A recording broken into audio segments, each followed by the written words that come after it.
सबको जय मसीह की। आप सब लोगों को नया साल मुबारक हो। अभी भी आप लोग घरों में से ये सरमन को सुन रहे हैं, तो खुदा आप सबको आशीष दे और इस नया साल में आपके संग संग चलें और उनकी नज़दीक में आने के लिए मदद करें। आज इस नया साल की पहले रविवार है और इस पहले रविवार में हम खास तौर से प्रभु प्रकाशन पर्व को याद करते हैं, फीस्ट ऑफ एपिफनी।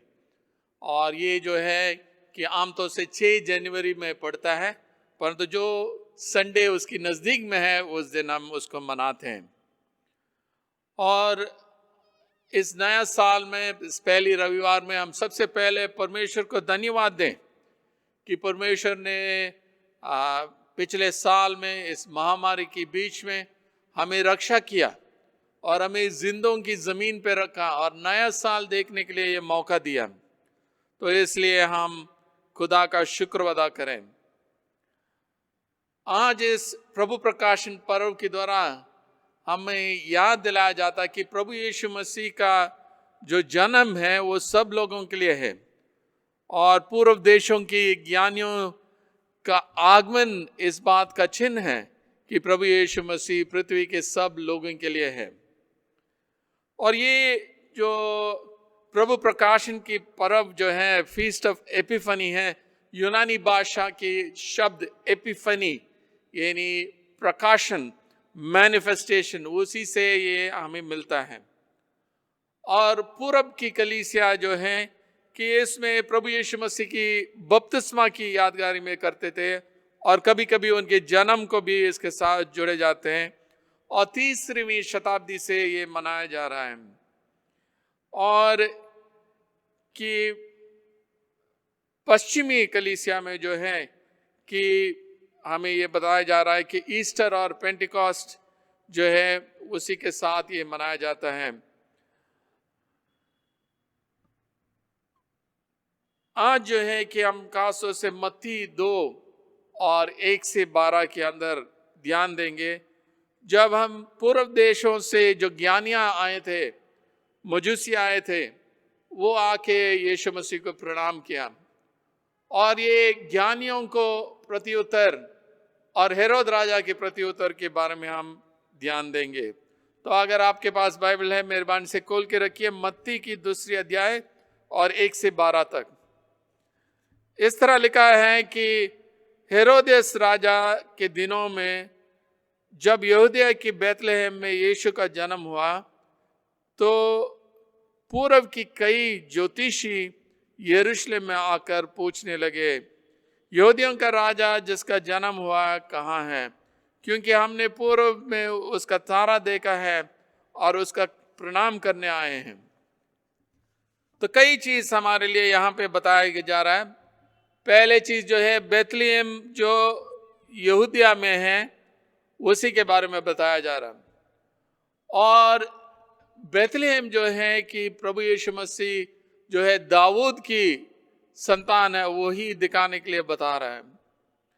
क्योंकि बैतलहम जो है कि दाऊद की जो परिवार से जो है मसीहा जन्म होगा, इस तरह हमें बताया जा रहा है। यूहन्ना की इंजील 7:42 में लिखा है, कुछ लोग पूछ रहे थे मसीहा कैसे गलील से आ सकता है? क्या हमारे धर्मशास्त्र ये नहीं बताते कि दाऊद की संतान जो बैतलहम है, जहां पे दाऊद रहता था, वहीं से वो मसीहा आएगा? तो बैतलहम जो है करीब 8 किलोमीटर दूर है यरूशलेम से। वहां पे जो है कि ये जो यीशु का जन्म हुआ है। और दूसरा ये बताया कि हेरोदेस राजा भी जो है कि वो राज्य किया 37 ईसा पूर्व से 4 ईसा पूर्व तक, 37 to 4 BC तक उन्होंने राज्य किया। वो गैर यहूदी था, वो इडुमिया की जगह से था और उनको राजा बनाया गया है 40 ईसा पूर्व में।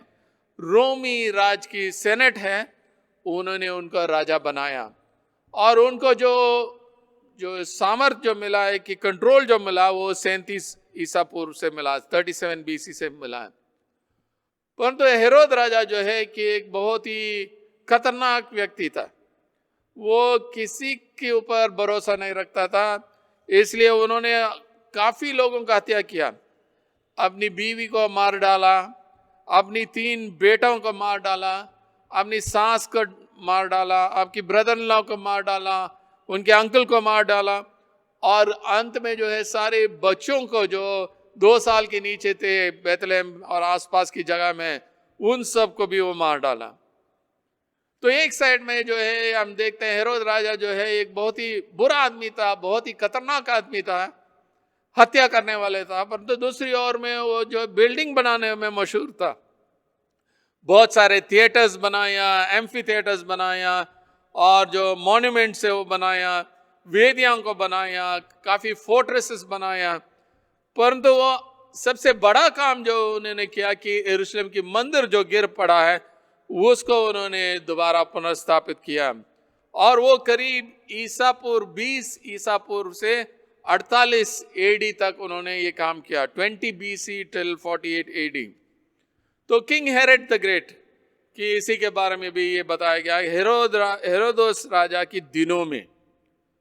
तीसरा ये लिखा है कि पूर्व का कई ज्योतिषी यरूशलेम में आए थे। पूर्व से कई ज्योतिषी, आमतौर से परंपरा कहते हैं कि 3 मजूसी आया, क्योंकि बाद में हमें बताया जाता है कि उन्होंने सोने और मोर और लोबान दिया, परंतु बाइबल हमें नहीं बताती कितनी मजूसी आए हैं। कई मजूसी आया है, ये लिखा है, कई मजूसी यरूशलेम में आकर। और ये मजूसी कौन थे? ये तारों को देख के वो जो पढ़ने वाले थे, ऑब्जर्वेशन करने थे, प्लैनेट्स को देखते थे, और शायद पर्शिया से होगा या सऊदी अरेबिया से, साउथ अरेबिया से होगा। और वो उनका प्रश्न ये था कि यहूदिया का राजा जिसका जन्म हुआ कहाँ है, क्योंकि उन्होंने उस तारों को देखा, तारों को पढ़ने वाला है, और उनको मालूम हुआ इस तारों के द्वारा कि एक बहुत ही महत्वपूर्ण राजा का जन्म हुआ, और इसलिए उस राजा को मिलने के लिए, उस राजा को दंडवत करने के लिए जो है ये मजूसी लोग जो है पूरब से आए। हमने उनकी तारों को देखा और उनको प्रणाम करने के लिए हमें आए हैं।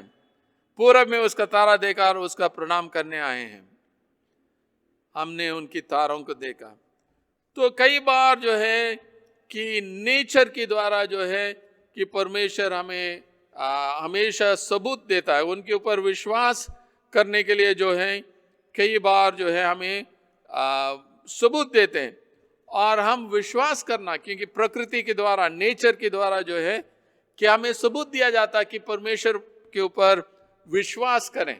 और पौलुस भी रोमी 1:18 में लिखा है कि परमेश्वर का क्रोध तो उन लोगों की सब अभक्ति और अधर्म पर स्वर्ग से प्रकट होता है जो सत्य को अधर्म से दबाए रखते हैं, इसलिए कि परमेश्वर के विषय का ज्ञान उनके मनों में प्रकट है, क्योंकि परमेश्वर ने उन पर प्रकट किया है। वो उसके अंधे की गुण अर्थात उसकी सनातन सामर्थ और परमेश्वर जगत की सृष्टि के समय से उसके कामों के द्वारा देखने में आते हैं, यहाँ तक कि वह निरुत्तर है। यानी स्पष्ट रूप से बताया गया है कि सृष्टि से और सृष्टि के द्वारा जो है परमेश्वर कौन है यह प्रकट होता है। तो इसलिए किसी को ऐसा बोल नहीं सकते अरे हमें परमेश्वर के बारे में नहीं पता है। और प्रभु यीशु मसीह जो इस जगत में आया है कि पूरे दुनिया के लिए आए हैं। कई बार हमारी मसीह लोगों के अंदर गलत फहमी है कि यीशु मसीह मसीहों के लिए आया है, परंतु यीशु मसीह पूरे दुनिया के लिए आया। मुस्लिम्स के लिए आया, हिंदुओं के लिए आया, बुद्धिस्ट के लिए आया, सिखों के लिए आया, जो विश्वास करते हैं उनके लिए आया, जो बिल्कुल विश्वास ही नहीं रखते हैं उनके लिए भी आया। यानी पूरे मानव जाति के लिए यीशु मसीह आया,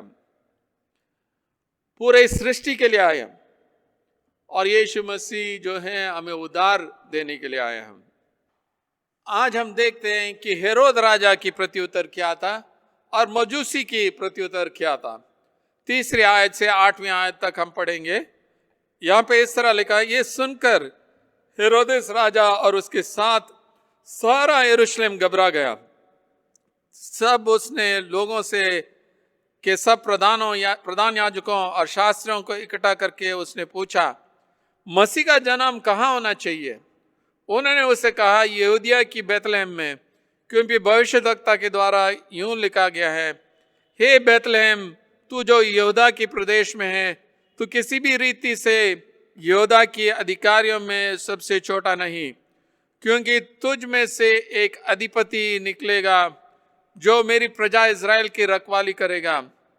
तब हेरोदियस ने ज्योतिषियों को चुपके से बुलाकर उनसे पूछा कि तारा ठीक किस समय दिखाई दिया था, और उसने ये कहकर उन्हें बैतलहम भेजा, जाओ उस बालक के विषय में ठीक ठीक मालूम करो, और जब वो मिल जाए तो मुझे समाचार दो, ताकि मैं भी आकर उसको प्रणाम करूं। तो यहाँ पे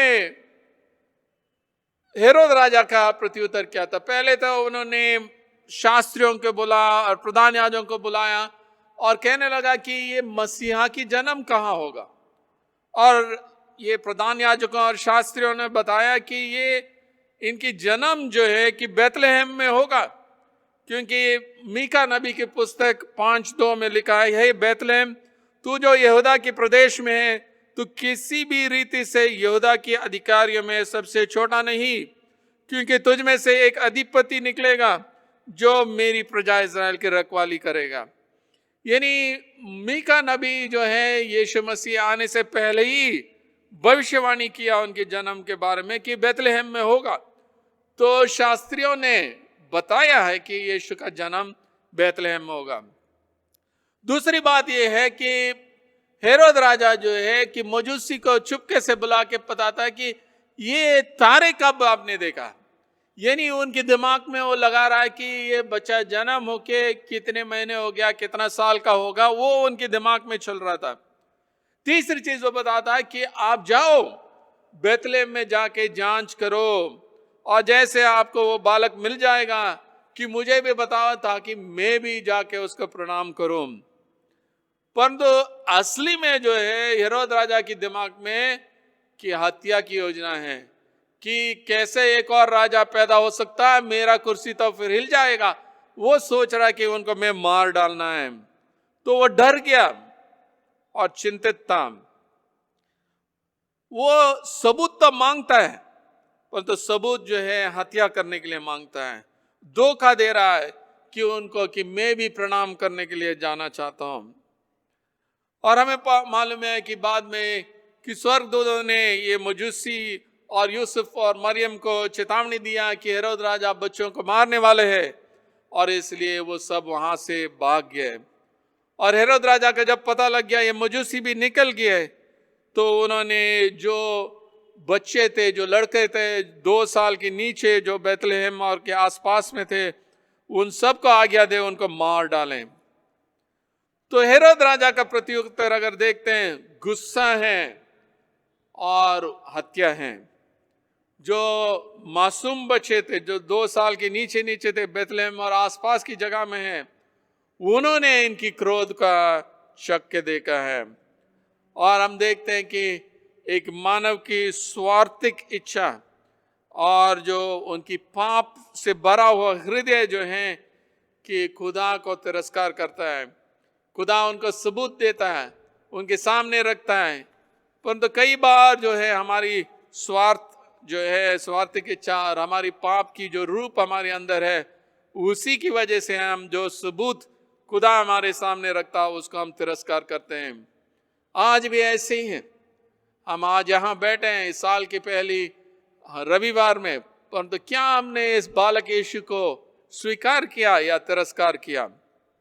दूसरी ओर में हम मजूसियों के प्रत्युत्तर देखते हैं 9वीं आयत से 12वीं आयत में।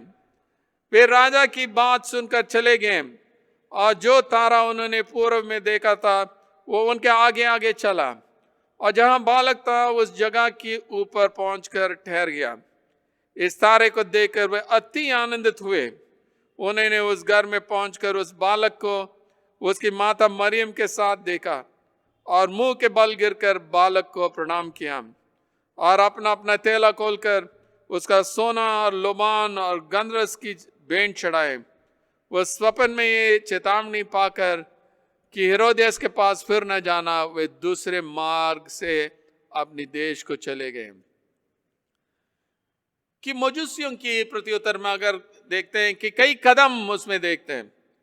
पहले चीज, जब उनको सबूत मिला, ये तारों के द्वारा उनको पता लग गया कि एक राजा की जो है कि जन्म हुआ है, वो खोजने लगे कि ये राजा कहाँ है, ये राजा को हम जाके मिलना है।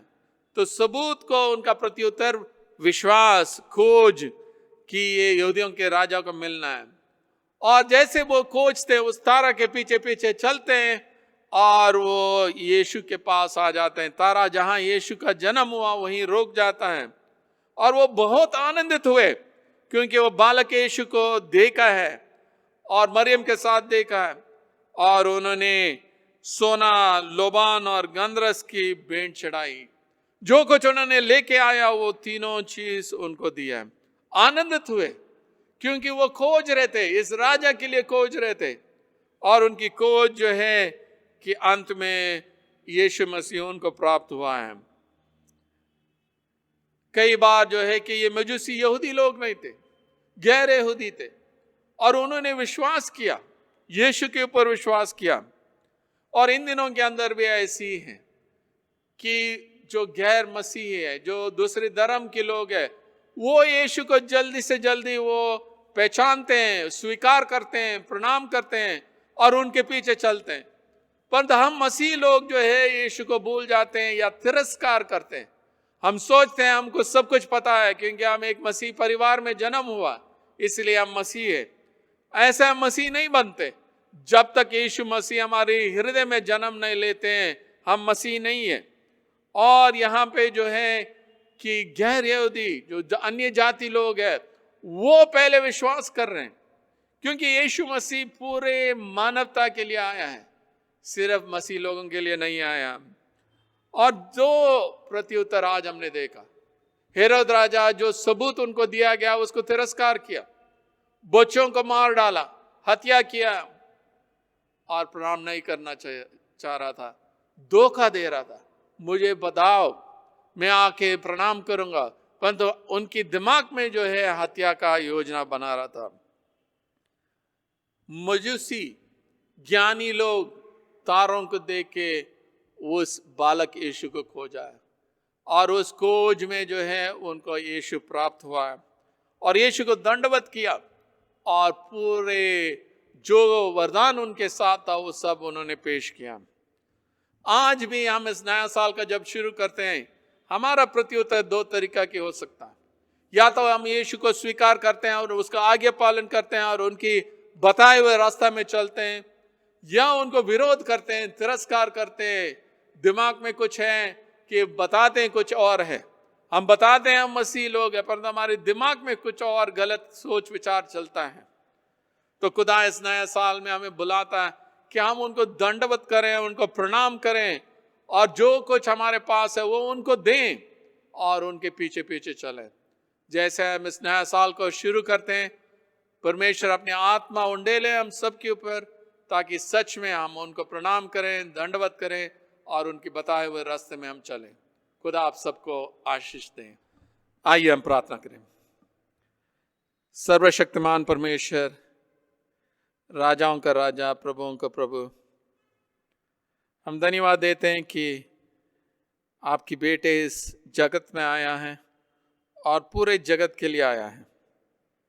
हम धन्यवाद देते हैं उन मजूसियों के लिए जिन्होंने तारों को देखा, तारा का देखा और उसके पीछे पीछे चले और यीशु के पास आए और उनको दंडवत किया और जो भी तोहफा उन्होंने लेके आया वो सब दिया है। परमेश्वर, हेरोद राजा आपको तिरस्कार किया, आपकी मार डालने की वजह से जो मासूम बच्चे 2 साल से नीचे थे उन सबको मार डाला। परमेश्वर, कई बार हमारी प्रत्युत्तर भी ऐसी है कि हम आपको विरोध करते हैं, स्वीकार नहीं करते हैं। परंतु परमेश्वर, इस नया साल की शुरुआत में तेरे पवित्र आत्मा से हमें अभिषेक कर, ताकि सच में हम आपको हमारी जीवनों में स्वीकार करें और आपके बताए हुए रास्ता में हम चलें। तेरे पवित्र आत्मा की सामर्थ हमें दे, क्योंकि हम कमज़ोर व्यक्ति हैं, हमारी जो सामर्थ से हम कुछ भी नहीं कर सकते हैं, परंतु आपने बोला मुझसे बने रहो, मुझ में बने रहो और बहुत फल लाओगे। इस नया साल में आपके साथ जुड़े रहने के लिए हमें मदद कर और हमें मार्गदर्शन कर। ये सब प्रभु यीशु मसीह के नाम से मांगते हैं, आमीन।